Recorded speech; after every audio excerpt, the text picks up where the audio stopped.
नमस्कार। आदरणीय दिदी बहिनी तथा दाजुभाइ र सम्पूर्ण महानुभावहरू, आज म आगामी आर्थिक वर्ष 2082-83 को मौद्रिक नीति यहाँहरू समक्ष सार्वजनिक गर्दैछु।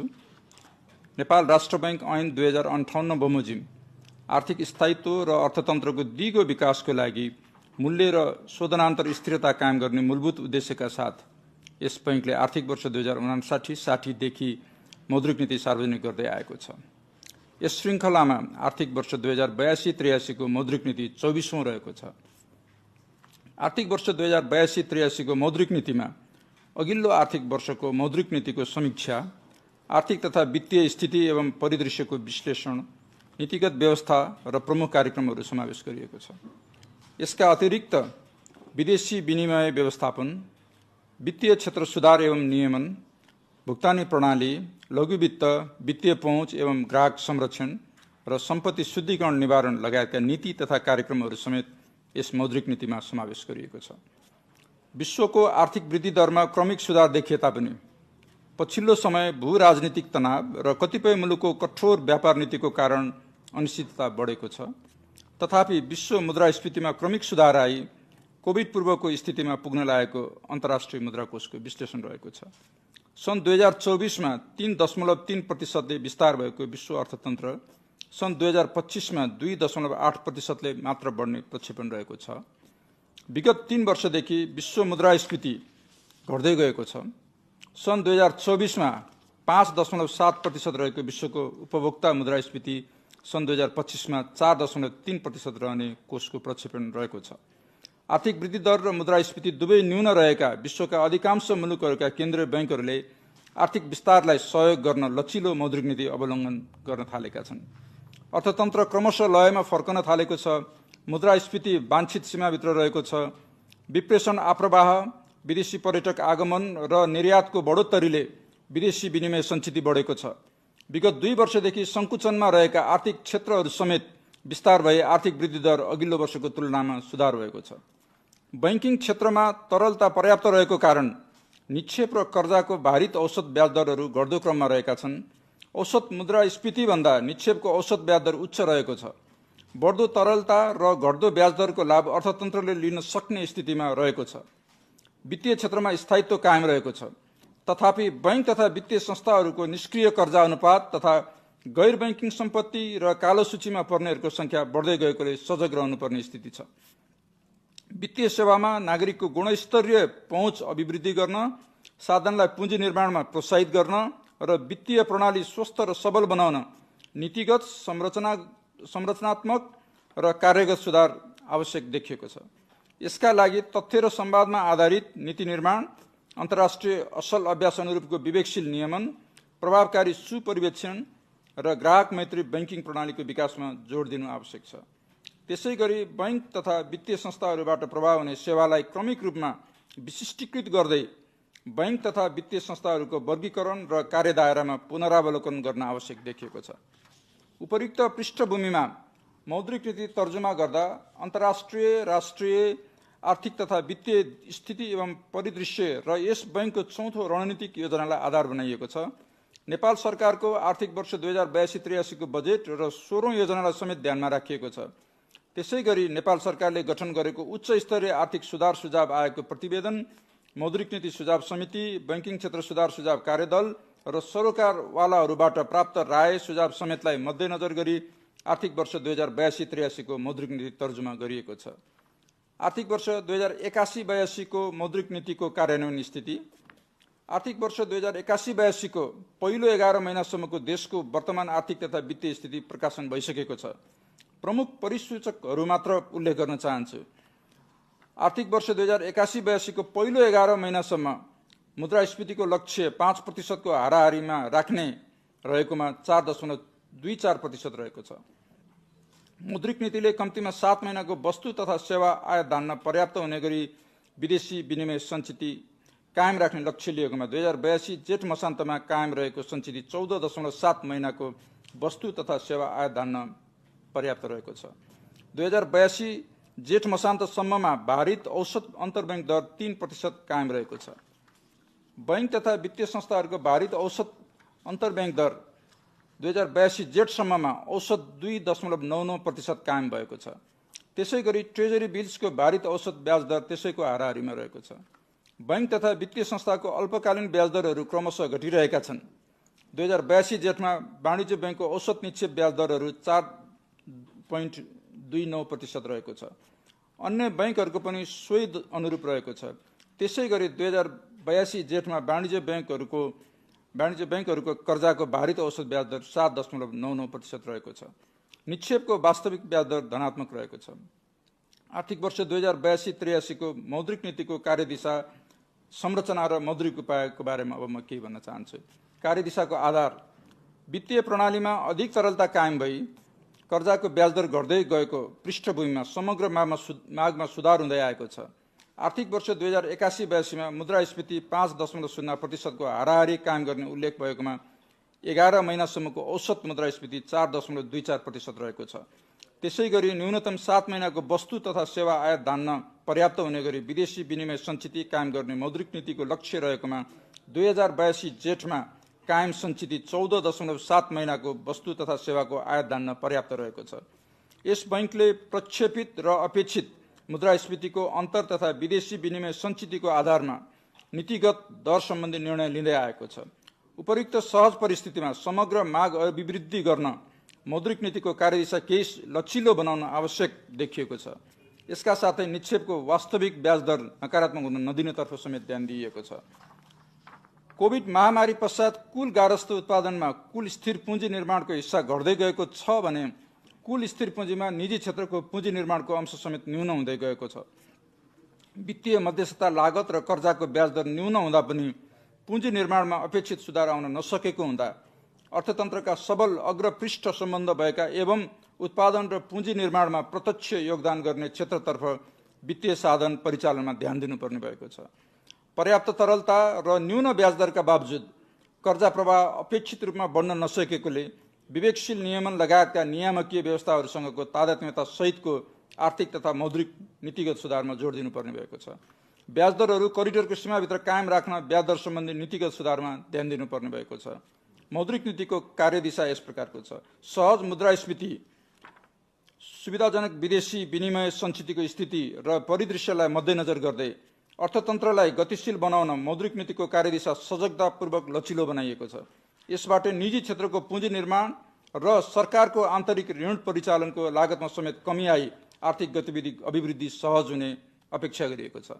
विगत वित्तीय स्थायित्व कायम गर्दै कर्जाको पहुँच र गुणस्तर अभिवृद्धि तथा कर्जा अधिकेन्द्रीकरण कम गर्न मौद्रिक उपाय र विवेकशील नियमन लगायतका नियामकीय व्यवस्थाहरूमा तादात्म्यता कायम गरिएको छ। खुला बजार कारोबार एवं ब्याज दर करिडोरलाई थप सुदृढ बनाई मौद्रिक प्रसार संयन्त्रलाई प्रभावकारी बनाइएको छ। आर्थिक वर्ष 2082-83 मा 5.0% को हाराहारीमा मुद्रास्फीति र कम्तीमा 7 महिनाको वस्तु तथा सेवा आयात धान्न पर्याप्त विदेशी विनिमय सञ्चिति कायम गर्दै नेपाल सरकारको बजेट वक्तव्यमा उल्लेख भए बमोजिम 6.0% को आर्थिक वृद्धि हासिल गर्न मौद्रिक तरलता र विदेशी विनिमय व्यवस्थापन गरिनेछ। आर्थिक वर्ष 2082-83 को लागि विस्तृत मुद्रा प्रदायको वृद्धि दर 13% र निजी क्षेत्रतर्फ जाने कर्जा वृद्धि दर 12% सम्म रहने प्रक्षेपण गरिएको छ। नेपाली रुपैयाँको भारतीय रुपैयाँसँगको स्थिर विनिमय दरलाई मौद्रिक नीतिको अंकुशको रूपमा लिँदै आएकोमा यसलाई अन्तरिम लक्ष्यको रूपमा यथावत राखिएको छ। बैंक तथा वित्तीय संस्थाको भारित औसत अन्तर्ब्याङ्क दरलाई मौद्रिक नीतिको सञ्चालन लक्ष्यको रूपमा यथावत राख्दै स्वचालित र नियममा आधारित खुला बजार कारोबार सञ्चालनलाई निरन्तरता दिइएको छ। बैंक तथा वित्तीय संस्थाको भारित औसत अन्तर्ब्याङ्क दरलाई नीतिगत दरको हाराहारीमा कायम हुने गरी खुला बजार कारोबार सञ्चालन गरिनेछ। अब म मौद्रिक उपकरणहरूको बारेमा केही कुरा राख्न चाहन्छु। ब्याज दर करिडोरको माथिल्लो सीमाको रूपमा रहेको बैंक दरलाई 6.5% बाट घटाई 6% र ब्याज दर करिडोरको तल्लो सीमाको रूपमा रहेको निक्षेप सङ्कलन दरलाई 3.0% बाट घटाई 2.75% निर्धारण गरिएको छ। नीतिगत दरलाई 5.0% बाट घटाई 4.5% कायम गरिएको छ। बैंक दरमा स्थायी तरलता सुविधा प्रदान हुने विद्यमान व्यवस्थालाई निरन्तरता दिइएको छ। अनिवार्य नगद अनुपात र वैधानिक तरलता अनुपात सम्बन्धी विद्यमान व्यवस्थालाई निरन्तरता दिइएको छ। बैंकिङ प्रणालीमा रहने संरचनागत प्रकृतिको तरलता व्यवस्थापनलाई प्रभावकारी बनाउन आवश्यकता अनुसार नेपाल राष्ट्र बैंक ऋणपत्र निष्कासन गरिनेछ। बैंक तथा वित्तीय संस्थाहरूबीच गरिने अन्तर्बैङ्क कारोबारलाई थप व्यवस्थित र पारदर्शी बनाई यथार्थ समयको कारोबार यस बैंकले प्रत्यक्ष अनुगमन गर्न सकिने गरी प्रणालीगत सुधार गरिनेछ। आगामी आर्थिक वर्ष 2082-83 को वित्तीय क्षेत्र र विदेशी विनिमय सम्बन्धी नीति यस प्रकार छ। अर्थतन्त्र क्रमिक रूपमा लयमा फर्कन थाले पनि बैंक तथा वित्तीय संस्थामा निष्क्रिय कर्जा र गैर बैंकिङ सम्पत्ति बढेको छ। यसबाट पुँजीकोषमा दबाव पर्न गई कर्जा लगानी क्षमता समेत प्रभावित भएको छ। ऋणीहरू कालो सूचीमा पर्ने क्रम बढ्दै गएको छ। तसर्थ बैंक तथा वित्तीय संस्थाको कर्जा लगानी क्षमता बढाउने, कर्जा व्यवस्थापनलाई सहज बनाउने र पुँजीकोष सुदृढ बनाई वित्तीय स्थायित्व कायम गर्ने कार्य प्राथमिकतामा रहेको छ। साथै सम्पत्ति व्यवस्थापन कम्पनी स्थापनामा प्राथमिकता दिई बैंक तथा वित्तीय संस्थाहरूको निष्क्रिय कर्जा र गैर बैंकिङ सम्पत्ति व्यवस्थापनमा ध्यान दिनु आवश्यक छ। बैंकिङ प्रणालीमा रहेको अधिक तरलता र न्यून ब्याज दरबाट अर्थतन्त्रले लाभ लिन सक्ने अवस्था छ। यसको लागि बैंक तथा वित्तीय संस्थाहरूले कर्जा प्रवाह गर्दा स्वनियमनमा रही ऋणीको परियोजना, ज्ञान, सिप र क्षमताको विश्लेषणलाई उच्च प्राथमिकता दिनु आवश्यक छ। वित्तीय स्थायित्वको लागि अन्तर्राष्ट्रिय मापदण्डमा आधारित नियमनका व्यवस्थालाई लागू गर्दै क्रमशः अतिरिक्त नियमनहरू खुकुलो बनाउने र जोखिममा आधारित अनुगमन सुपरिवेक्षणलाई उच्च प्राथमिकतामा राखी कर्जा सम्बन्धी निर्णयमा बैंक तथा वित्तीय संस्थालाई थप जिम्मेवार बनाउनु आवश्यक छ। प्रविधिको तीव्र विकास र उपयोगसँगै वित्तीय प्रणाली नयाँ चरणमा प्रवेश गरेको छ। आधुनिक प्रविधिको विकासलाई आत्मसात गर्दै वित्तीय क्षेत्रमा नयाँ सिप, क्षमता र अवसरको सदुपयोग गर्नुपर्ने हुन्छ। यसका लागि संस्थागत विविधता कायम गरी वित्तीय साधन पहुँचयोग्य र प्रतिस्पर्धी बनाउन बैंक तथा वित्तीय संस्थाहरूलाई विशिष्टीकृत सेवा प्रदान गर्न प्रोत्साहन गर्न आवश्यक छ। आर्थिक वर्ष 2082-83 को मौद्रिक नीतिको कार्यदिशासँग सामञ्जस्य हुने गरी विवेकशील नियमन एवं नियामकीय विदेशी विनिमय व्यवस्थापन, भुक्तानी प्रणाली र सम्पत्ति शुद्धिकरणसँग सम्बन्धित नीतिगत व्यवस्थाहरू यस प्रकार गरिएको छ। नियमन तथा सुपरिवेक्षण। दोस्रो वित्तीय क्षेत्र रणनीति नेपाल सरकारबाट स्वीकृत भए पश्चात कार्यान्वयनमा ल्याइनेछ। निजी आवश्यक घर निर्माण गर्न वा खरिद गर्न प्रवाह गर्ने कर्जाको सीमा रु 2 करोडबाट बढाई रु 3 करोड कायम गरिनेछ। पहिलो घर निर्माण वा खरिद गर्दा यस्तो कर्जा प्रवाहको लागि कर्जा मूल्य अनुपात बढीमा 80% सम्म र अन्यको हकमा बढीमा 70% सम्म कायम गर्न सक्ने व्यवस्था मिलाइनेछ। चालू पुँजी कर्जा सम्बन्धी मार्गदर्शनलाई कृषि, साना तथा घरेलु उद्योग, शिक्षा, स्वास्थ्य, खेलकुद, सञ्चार र मिडिया हाउस लगायतको व्यवसायको प्रकृति र कर्जा भुक्तानी आम्दानी चक्रको आधारमा आवश्यकता अनुसार परिमार्जन गरिनेछ। विद्यमान कर्जाको वर्गीकरण तथा कर्जा नोक्सानी व्यवस्था अध्ययन गरी पुनरावलोकन गरिनेछ। आवश्यकता अनुसार पुनरावलोकन गरिनेछ। कृषि तथा लघु, घरेलु, साना र मझौला व्यवसायमा कर्जा सहजीकरण गरी न्यून र मध्यम आय भएका घर परिवारको जीवनस्तर सुधारमा सहयोग पुर्याउने उद्देश्यले देहाय बमोजिमको व्यवस्था गरिनेछ। क. बैंक तथा वित्तीय संस्थाहरूले कृषि फसल, कृषियोग्य जमिन र कृषि व्यवसाय संरचनाको धितो आफैले मूल्याङ्कन गरी रु 10 लाखसम्म कृषि वा व्यावसायिक कर्जा प्रवाह गर्न सक्ने व्यवस्था गरिनेछ। ख. यसरी प्रवाह हुने रु 10 लाखसम्मको कर्जाको ग्रेस अवधिमा न्यूनतम कर्जा नोक्सानी व्यवस्था गरिनेछ। र ग. बैंक तथा वित्तीय संस्थाहरूले खाद्यान्न, बाली, पशुपन्छी, माछा पालन लगायत कृषि व्यवसायसँग सम्बन्धित कार्यका लागि व्यक्ति वा व्यावसायिक फर्मलाई फसल तथा उत्पादनको प्रकृतिसँग तालमेल हुने गरी विभिन्न अवधि र प्रकृतिका कर्जा प्रवाह गर्न सक्ने व्यवस्थालाई थप सरलीकरण गर्दै कार्यान्वयनको प्रभावकारी अनुगमन गरिनेछ। नेपाल कृषि अनुसन्धान परिषद नार्कले सिफारिस गरेका जातका कृषि उपजहरूको उत्पादन अभिवृद्धि गर्ने उद्देश्यका लागि बैंक तथा वित्तीय संस्थाहरूबाट प्रवाह हुने कर्जामा सहजीकरण गरिनेछ। हुलाकी राजमार्ग तथा मध्य पहाडी लोकमार्ग आसपासका क्षेत्रमा खाद्य प्रविधि तथा गुण नियन्त्रण विभागबाट खाद्य स्वच्छता स्तरीकरण लोगो संकेत लिएका होटल तथा रेस्टुरेन्ट र राजमार्ग लोकमार्गको मुख्य बजार आसपासका उद्योग व्यवसायहरूलाई प्रवर्धन गर्न उक्त क्षेत्रका उद्योग व्यवसायहरूलाई प्रभाव हुने कर्जामा देहाय बमोजिमको व्यवस्थाहरू गरिनेछ। क. रु 3 करोडसम्म प्रभाव भएको कर्जालाई साना तथा मझौला उद्यममा प्रभाव भएको कर्जामा समावेश गरी तोकिएको क्षेत्रमा प्रभाव हुने कर्जामा गणना गर्ने व्यवस्था मिलाइनेछ। ख. यस्तो कर्जामा आधार दरमा बढीमा 2% बिन्दुसम्म मात्र प्रिमियम थप गरी कर्जा प्रवाह हुने व्यवस्था मिलाइनेछ। जाजरकोट, रुकुम लगायतका भूकम्प प्रभावित क्षेत्रमा परियोजना रहेका व्यावसायिक कर्जा तथा उक्त क्षेत्रमा बसोबास गरिरहेका व्यक्तिहरूले लिएको कर्जा पुनर्तालिकीकरण या पुनर्संरचना गर्न चाहेमा बैंक तथा वित्तीय संस्थाले ऋणीको आवश्यकता र औचित्यको आधारमा ऋणीको नगद प्रवाह तथा आम्दानी विश्लेषण गरी बुझाउनु पर्ने ब्याज रकमको कम्तीमा 10% रकम असुल उपर गरी पुनर्तालिकीकरण या पुनर्संरचना गर्न सक्ने व्यवस्था मिलाइनेछ। ऊर्जा उत्पादनका क्षेत्रमा प्रवाह गरेको कर्जाको ब्याज पुँजीकरण गर्ने सम्बन्धी व्यवस्थामा पुनरावलोकन गरिनेछ। बैंक तथा वित्तीय संस्थाहरूबाट शेयर दितोमा प्रवाह हुने मार्जिन प्रकृतिको कर्जाको विद्यमान एकल ग्राहक कर्जा सीमा रु 15 करोडबाट बढाई रु 25 करोड बनाइनेछ। चेक अनादरको कारण कालो सूचीमा पर्ने विद्यमान व्यवस्थामा नीतिगत सहजीकरण गरिनेछ। बैंकिङ क्षेत्रलाई थप प्रतिस्पर्धी, अनुशासित र जिम्मेवार बनाउन कर्जा, ब्याज दर र समष्टिगत नियमनमा सुधार गर्दै जोखिममा आधारित सुपरिवेक्षण प्रणालीलाई प्रभावकारी बनाइनेछ। वाणिज्य बैंकहरूको सम्पत्तिको गुणस्तरमा सुधार गर्न सम्पत्ति गुणस्तरको मूल्याङ्कन गरिनेछ। बैंक तथा वित्तीय संस्थाहरूको तरलता जोखिम न्यूनीकरण गरी स्थायित्व कायम गर्न अन्तर्राष्ट्रिय असल अभ्यास अनुसार लिक्विडिटी कभरेज रेशियो LCR र net stable funding ratio NSFR जस्ता व्यवस्थाहरूको प्रभावकारी कार्यान्वयन भए पश्चात कर्जा निक्षेप अनुपात सम्बन्धी नियामकीय व्यवस्थामा पुनरावलोकन गरिनेछ। नेपाल सरकारबाट स्वीकृति प्राप्त निकायमा दर्ता भई सञ्चालनमा रहेका जग्गा विकास तथा भवन निर्माणसँग सम्बन्धित फर्म कम्पनीलाई प्रभावित कर्जाको लागि पुनर्संरचना र पुनर्तालिकीकरण गर्नको लागि आवश्यक सहजीकरण गरिनेछ।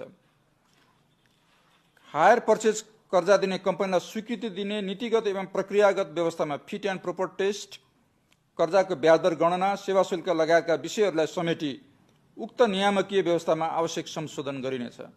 नेपाल सरकारले तोकेको पूर्वाधार क्षेत्रमा लगानी गर्ने उद्देश्यले स्थापना भएका निकायले वित्तीय स्रोत जुटाउन जारी गरेका डिबेन्चरमा बैंक तथा वित्तीय संस्थाले लगानी गर्न सकिने व्यवस्था मिलाइनेछ। यस बैंकबाट इजाजत प्राप्त ख वर्गका विकास बैंक र ग वर्गका वित्त कम्पनीहरूमा विगत लामो समयदेखि बासेल 2 र 3 अनुसारका न्यूनतम पुँजी, पर्याप्तता अनुपात लगायत विभिन्न नियामकीय मापदण्डहरू कार्यान्वयनमा रहेको सन्दर्भमा ग वर्गका राष्ट्रिय स्तरका वित्त कम्पनीहरूले प्राथमिक पुँजीको 15 गुणासम्म निक्षेप परिचालन गर्न सक्ने सीमा हटाइनेछ। बैंक तथा वित्तीय संस्थाले गैर बैंकिङ सम्पत्ति सकार गरेको 2 वर्षसम्म उक्त सम्पत्ति बापत सिर्जना भएको रेगुलेटरी रिजर्भको रकमलाई पूरक पुँजीमा गणना गर्न सक्ने व्यवस्था गरिनेछ।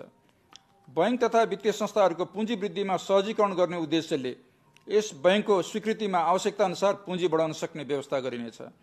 सहुलियतपूर्ण कर्जाको प्रभावकारी कार्यान्वयनमा सहजीकरण गरिनेछ। औपचारिक वित्तीय प्रणालीबाट विप्रेषण आय भित्र्याउन र उत्पादनशील क्षेत्रमा लगानी गर्न प्रोत्साहित गर्ने र सार्वजनिक निकायबाट हुने सबै भुक्तानीलाई विद्युतीय प्रणालीमा आबद्ध गर्ने विषयमा आवश्यक सहजीकरण गरिनेछ। बैंक तथा वित्तीय संस्थाको निष्क्रिय कर्जा तथा गैर बैंकिङ सम्पत्ति व्यवस्थापनमा सघाउ पुर्याउने उद्देश्यले सम्पत्ति व्यवस्थापन कम्पनीको स्थापनाको लागि आवश्यक ऐन र नियमको मस्यौदा तर्जुमा गरी नेपाल सरकार समक्ष पेश गरिनेछ। समस्याग्रस्त हुने अवस्थामा पुगेका बैंक तथा वित्तीय संस्थाहरूको समस्याको पहिचान गरी सुधारात्मक कारबाही गर्ने उद्देश्यले कार्यान्वयनमा विदेशी विनिमय व्यवस्थापन सम्बन्धी विदेशी लगानी आकर्षण गर्न वाणिज्य बैंक मार्फत विदेशी विनिमय जोखिम व्यवस्थापन गर्ने व्यवस्था मिलाइनेछ। आर्थिक तथा व्यावसायिक वातावरण सुधार र लगानी अभिवृद्धिमा सहजीकरण हुने गरी नेपाल राष्ट्र बैंक विदेशी लगानी तथा विदेशी ऋण व्यवस्थापन विनियमावली संशोधन गरिनेछ। बैंक तथा वित्तीय संस्थाहरूले गर्ने नन डेलिभरेबल फरवर्डमा कायम प्राथमिक पुँजीको 20% को सीमालाई वृद्धि गरी 25% गरिनेछ। भारत बाहेक अन्य मुलुकहरूको भ्रमणमा जाने नेपाली नागरिकहरूलाई हाल प्रतिपटक अमेरिकी डलर 2500 सम्म सटै सुविधा उपलब्ध गराउने व्यवस्था रहेकोमा वृद्धि गरी अमेरिकी डलर 3000 कायम गरिनेछ। बंगलादेश र श्रीलङ्का लगायत विदेशी मुद्राको कारोबार बढ्दै गएको मुलुकहरूका मुद्रालाई परिवर्त्य विदेशी मुद्राको सूचीमा थप गर्दै लगिनेछ। भुक्तानी प्रणाली सम्बन्धी सबल र सुरक्षित भुक्तानी प्रणालीको विकास गरी विद्युतीय माध्यमबाट हुने कारोबार र वित्तीय पहुँच अभिवृद्धि गरिनेछ। भुक्तानी प्रणालीलाई थप सबल, सक्षम र सुरक्षित बनाउन यस क्षेत्रमा हुने नवीन अभ्यास तथा प्रवर्धन गर्न रेगुलेटरी स्यान्डबक्स सञ्चालनमा ल्याइनेछ। सम्पत्ति शुद्धिकरण निवारण।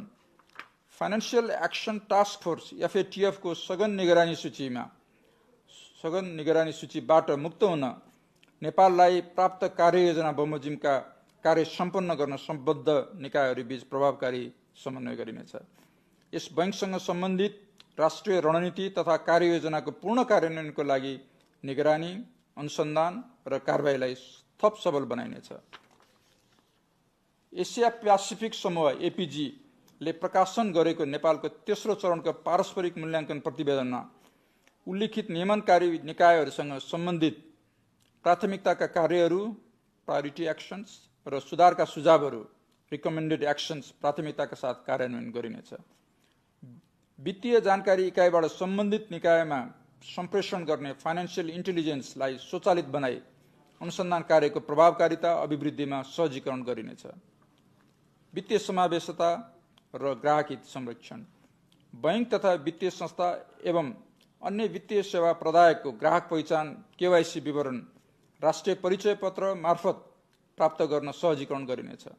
ग्राहकले कुनै एक बैंकमा विवरण अद्यावधिक गरे पश्चात आवश्यक पर्ने निकायले विद्युतीय माध्यमबाट प्राप्त गर्न सक्ने पूर्वाधारको विकासका लागि समेत सहजीकरण गरिनेछ।